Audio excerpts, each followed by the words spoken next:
नमस्कार मंडळी. मंडळी, गुढीपाडवा म्हणजे चैत्र शुक्ल प्रतिपदा, हिंदू कालगणनेचा शुभारंभ म्हणजेच हिंदू वर्षारंभ.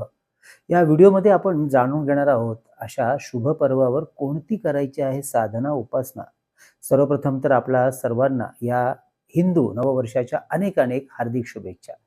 या दिवसापासून हिंदू पंचांगानुसार नवीन वर्षाची सुरुवात होते. या वर्षीचा गुढीपाडवा येत आहे गुरुवार 19 मार्च 2026 या दिवशी. या दिवशी सकाळी अभ्यंग स्नान करून गुढी उभारली जाते. यावेळी गुढी उभारण्याचा शुभ मुहूर्त असणार आहे सकाळी 6:54 कारण सकाळी 6:54 अमावास्या तिथी असून यानंतर चैत्र प्रतिपदा सुरू होत आहे. अशी गुढी उभारताना ब्रह्मध्वजाय नमः असे म्हणून गुढीचं पूजन केलं जातं व गुढीला प्रार्थना केली जाते. आणि त्या प्रार्थनेचा मराठी अर्थ फार सुंदर आहे. अगदी हा म्हटलं तरी चालेल. हे ब्रह्मध्वजा, मी तुला नमस्कार करत आहे. सर्व प्रकारचे शुभ मंगल मला तुझ्या आशीर्वादाने प्राप्त होऊ दे व तुझ्या मंगल आशीर्वादाने हे नवीन संवत्सर म्हणजेच हे नवीन वर्ष माझ्या कुटुंबात, माझ्या वास्तूमध्ये नित्य मंगलदायी, आरोग्यदायी, यशस्वी व संपन्नकारक ठरू दे असे म्हणून प्रार्थना करून ज्यांच्याकडे पंचांग आहे त्यांनी नवीन पंचांगावरील गणेशाचे पूजन सुद्धा करावे व पंचांगात दिलेले नवीन संवत्सराचे फळ वाचन करावे. मंडळी, गुढीपाडव्याचे अजून एक महत्त्वाचं वैशिष्ट्य म्हणजे या दिवसाला 3.5 मुहूर्तांपैकी एक पूर्ण मुहूर्त मानलं जातं. कोणत्याही नवीन कार्याची सुरुवात या मुहूर्तावर केली जाते. यामुळे केलेल्या कार्याची सुरुवात पुढे जाऊन निश्चितपणे यश, भाग्य, भरभराट देणारी ठरते. अर्थात आपल्यासाठी काय योग्य आहे, आपल्याला कोणत्या क्षेत्रात यश आहे हे मात्र अवश्य जाणून घ्या आणि त्यानुसार आपल्या यशाची तयारी ठेवा आणि ती तयारी करा सुद्धा. मुळातच पाडव्याचा संस्कृत अर्थ आहे वाढत जाणारी चंद्राची कला. अगदी त्याचप्रमाणे ज्याप्रमाणे चंद्राची कला वाढत जाते त्याचप्रमाणे सुरुवात केलेल्या कार्याची गती व प्रगती दिवसेंदिवस वाढत जावी. या वर्षीचा गुढीपाडवा दिवस नवीन वास्तूमध्ये गणेश पूजन करून गृहप्रवेश करण्यासाठी सुद्धा शुभ मुहूर्त असणार आहे. अगदी दिवसाच्या कोणत्याही वेळेत आपण गृहप्रवेश गणेश पूजन करून करू शकता, कारण या दिवशी पंचांग शुद्धी पाहण्याची आवश्यकता नाही. हा संपूर्ण दिवसच 3.5 मुहूर्तापैकी एक शुभ तिथीचा दिवस असतो. मात्र या दिवशी वास्तुशांती, पायाभरणी व भूमिपूजन यासाठी मात्र मुहूर्त नाहीत. वास्तुशांती, भूमिपूजन, पायाभरणी यासाठीचे संपूर्ण वर्षभराचे मुहूर्त सांगणारे व्हिडिओ आपल्या चॅनलमध्ये आधीच प्रकाशित झालेले आहे. त्या व्हिडिओची लिंक खाली दिलेली आहे. त्याचबरोबर बरेचसे आपल्याला महत्त्वपूर्ण वाटणारे व्हिडिओ सुद्धा लिंक खाली दिलेले.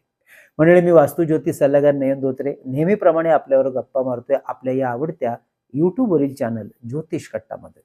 मंडळी, वास्तू, ज्योतिष, मंत्र, साधना, उपासना, अध्यात्म, धर्म अशा विविध विषयातील शास्त्रोक्त माहिती घेण्यासाठी आपल्या या चॅनलला अवश्य सबस्क्राईब करा व नवीन येणाऱ्या व्हिडिओची माहिती मिळवण्यासाठी सोबत दिलेलं बेलचं चिन्ह सुद्धा आवर्जून दाबा.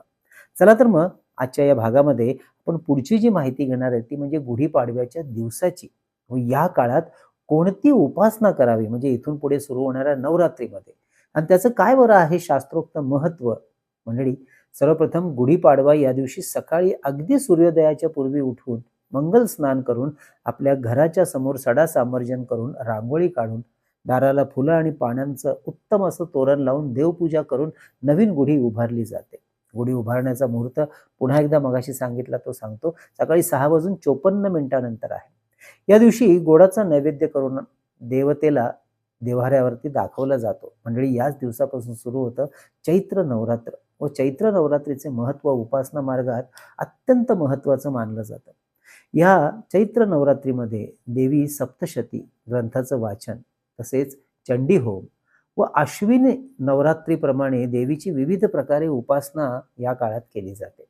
मंडळी, सर्वात महत्त्वाची गोष्ट म्हणजे या काळात रामरक्षा स्तोत्र पठण करून सिद्ध केले जाते. त्यासाठी पाडव्याच्या पहिल्या दिवसापासून रोज प्रभू रामचंद्रांचं स्मरण करून रामरक्षा स्तोत्राचे 9 वेळा वाचन केले जाते आणि हे वाचन पाडव्यापासून ते रामनवमी पर्यंत रोज नित्य 9 वेळा केले जाते. अशा रीतीने रामरक्षा स्तोत्र पठण करून सिद्ध केले जाते व त्यानंतर रोज एक वेळा आपण हे स्तोत्र नित्य पठणामध्ये ठेवू शकतो. म्हणजे अशा रीतीने सिद्ध केलेले हे 9 दिवसातले रामरक्षा स्तोत्र फारच बहुगुणी मानलं जातं, कारण हे स्तोत्र सिद्ध झाल्यामुळे यातील स्पंदन लहरी म्हणजे ज्या व्हायब्रेशन्स आहेत या फारच तेजस्वी आणि ऊर्जावान झालेल्या असतात. याचा अधिकतम उपयोग हा एखाद्या आजारावर तर फार सुंदररीत्याने करता येतो. जी मंडळी आजारी असतात, आरोग्याच्या सतत काही ना काही तक्रारी सुरू असतात, अशा मंडळींना, व्यक्तींना हे स्तोत्र सिद्ध झाल्यानंतर पाणी समोर ठेवून त्याच्या समोर हे संपूर्ण स्तोत्र पठण करून अशा रीतीने अभिमंत्रित केलेलं हे जल नित्य पिण्यासाठी दिलं जातं. आजारपणात खूप छान फरक पडताना दिसतो. पण मंडळी, याचा अर्थ असा नाही की डॉक्टरी सल्ला घ्यायचा नाही. डॉक्टरी सल्ला अवश्य घ्यावा. तसेच कोणत्याही महत्वाच्या कामाला निघताना प्रभू रामचंद्रांचं स्मरण करून या रामरक्षा स्तोत्राचं पठण करावं. फार सुंदर ऊर्जावलय आपल्याला सोबत करताना निश्चितपणे जाणवतं. आपल्यातील सकारात्मक ऊर्जा वाढून आपला आत्मविश्वास आणखीन दृढ होताना दिसतो. मंडळी, त्याचप्रमाणे जे देवी उपासक असतील त्यांनी या नवरात्रीमध्ये नित्य नवार्णव मंत्राचा पाठ 3 किंवा 9 वेळा देवीची कृपा प्राप्त करण्यासाठी अवश्य करावा. मंत्र आहे ऐं ह्रीं क्लीं चामुंडाय विच्चै किंवा देवी सप्तशतीमधील मंत्राचा पाठ आपल्या कुलदेवीचं स्मरण करून वरील प्रमाणेच तो मंत्र करावा. 3 माळा किंवा 9 माळा. आणि मंत्र आहे सर्व मंगल मांगल्ये शिवे सर्वार्थ साधिके शरण्ये त्र्यंबके गौरी नारायणी नमोस्तुते.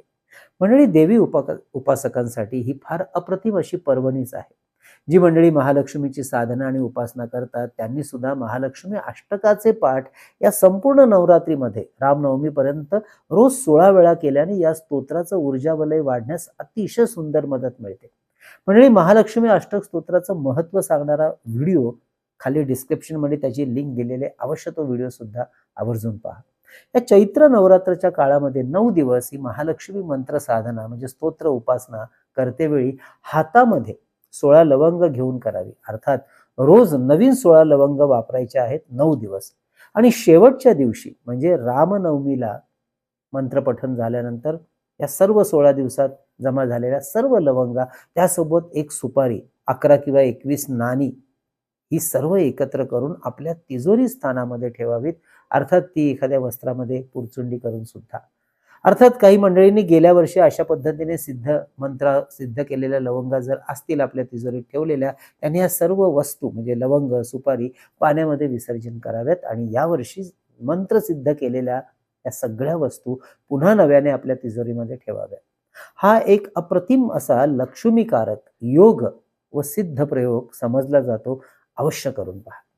म्हणजे या चैत्र नवरात्रीमध्ये दरवर्षीप्रमाणे याही वर्षी आपल्या कार्यालयातर्फे म्हणजेच ज्योतिष कट्टातर्फे मंत्र अनुष्ठानाने सिद्ध केलेली विविध ग्रहांची यंत्र, वास्तुदोष निवारण यंत्र, सर्व कार्य सिद्धी यंत्र, सरस्वती यंत्र, सिद्धी गणेश यंत्र, व्यापार वृद्धी यंत्र, दक्षिण द्वार दोष निवारण यंत्र, अन्नपूर्णा यंत्र, वास्तु इंद्राणी यंत्र, त्याचबरोबर दक्षिणावर्ती शंख, स्फटिक, पारत, नर्मदेश्वर शिवलिंग सुद्धा भारतामध्ये आपण कुठेही मागवू शकता.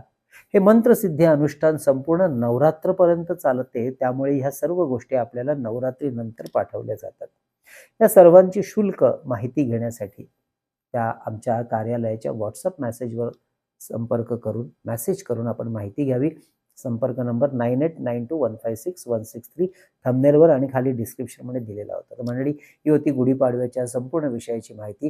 मंडळी, आपल्या ज्योतिष कट्टाच्या वतीने विविध देवदेवतांचे स्तोत्र आणि मंत्र संकलित केलेलं अप्रतिम पुस्तक चैतन्य लहरी, ज्याची किंमत 330 रुपये व परमपूज्य टेंबे स्वामी महाराजांनी लिहिलेला अप्रतिम ग्रंथ श्री सप्तशती गुरुचरित्र सार ही पोथी, ज्याचे सेवामूल्य 151 रुपये व अष्टोत्तर शतनामावली याचं सुद्धा सेवामूल्य 151 रुपये. आपल्याला भारतात कुठेही हे पुस्तक किंवा हा ग्रंथ मागवायचा असल्यास अवश्य आपण आमच्या दिलेल्या नंबरवरती आपण फोन पे करून त्याचा स्क्रीनशॉट, तुमचा संपूर्ण पत्ता, पिनकोड नंबर आम्हाला व्हॉट्सअप करा. ही सर्व पुस्तकं आपल्याला घरपोच पाठवली जातील. तर मंडळी, पुन्हा एकदा आपल्या सर्वांना नवीन हिंदू नववर्षाच्या अनेक शुभेच्छा. तसेच मंडळी, आपल्या वास्तूमधील चैतन्य ऊर्जा प्रभावित करण्यासाठी, वाढवण्यासाठी आणि अर्थातच वास्तुदोष निवारण करण्यासाठी एक सूक्ष्म असा सुंदर प्रयोग म्हणजे धूपदीप पात्र. हे पितळेचं असून यामध्ये 2 तांब्याच्या वाट्या बसवलेल्या आहेत. एकामध्ये कापूर सोबत एक लवंग, दुसऱ्यामध्ये शुद्ध गाईच्या तुपात भिजवलेली कापसाची वात, असे दोन्ही अग्नी प्रज्वलित करून घंटानाद करत सकाळ संध्याकाळ प्रदक्षिणा मार्गाने हा अग्नी आपल्या वास्तूमध्ये कोणताही शुभमंत्र पाठ करत, पठण करत हा अग्नी आपल्या वास्तूमध्ये फिरवावा. त्यामुळे अतिशय सुंदर शुभ ऊर्जा आपल्या वास्तूत निर्माण व्हायला निश्चितपणे मदत होताना दिसते. याची माहिती सुद्धा खाली डिस्क्रिप्शनमध्ये दिलेली आहे. मंडळी, पुन्हा एकदा आठवण करून देऊया. नवीन वर्ष म्हणजे गुढीपाडवा, चैत्र पाडवा आणि या पाडव्यापासून सुरू होणाऱ्या नवीन संवत्सराच्या सुद्धा आपल्याला अनेक शुभेच्छा. तसेच हे नवीन वर्ष 2026 हे संपूर्ण वर्ष आपल्या 12 राशींसाठी कसे असणार आहे याही विषयाचे व्हिडिओ आपल्या चॅनलमध्ये प्रकाशित झालेले आहेत. या व्हिडिओची लिंक सुद्धा खाली देणार आहोतच. अवश्य हे व्हिडिओ सुद्धा पहा आणि संपूर्ण वर्षाचं नियोजन करायला विसरू नका. तसेच दर महिन्याला प्रत्येक राशीचे मासिक व दैनंदिन राशी भविष्य आपल्या चॅनलवर प्रकाशित केलं जातं आहे. एप्रिल महिन्याचं सुद्धा लवकरच प्रकाशित होईल. मार्च महिन्याचं झालेलं आहेच. अवश्य पाहायला विसरू नका. मंडळी, पुन्हा एकदा कळावी लोभ असावा. धन्यवाद.